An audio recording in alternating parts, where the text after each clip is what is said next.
கொஞ்சம் கூட மனசாட்சியே இல்லாம தளபதி விஜய் அரசியல்ல வந்து பண்ண ஒரு சில விஷயத்தை அப்படியே காப்பி அடிச்சு ஒரு சில கட்சிக்காரங்க பண்ண 2 ஃபன்னியான மொமெண்டா தான் இந்த வீடியோல பார்க்க போறோம். இந்த லிஸ்ட்ல 2வது இடத்துல இருக்கிறது தளபதி விஜய் மதுரை மாநாட்டில் எடுத்த செல்ஃபி வீடியோ எந்த அளவுக்கு ஒரு பெரிய ரீச் ஆச்சுன்னு சொல்லிட்டு இந்தியால இருக்க எல்லாருக்குமே நல்லா தெரியும். ஏன்னா அந்த வீடியோக்கு இன்ஸ்டாகிராம்ல லைக் மட்டுமே 19 மில்லியன் வந்திருக்கு. அதை அப்படியே காப்பிகேட் பண்ணி மற்ற கட்சிக்காரங்க ஒரு பெரிய சம்பவம் ஒன்று பண்ணியிருக்காங்க. என்னன்னு சொல்லிட்டு நீங்களே பாருங்க.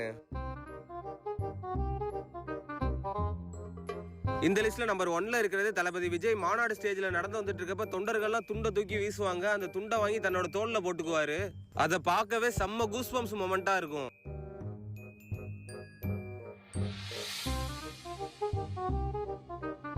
இதை பார்த்துட்டு மற்ற கட்சிக்காரங்களும் அதே மாதிரி பண்றேன்னு சொல்லிட்டு என்ன பண்ணிருக்காங்கன்னு சொல்லிட்டு நீங்களே பாருங்க.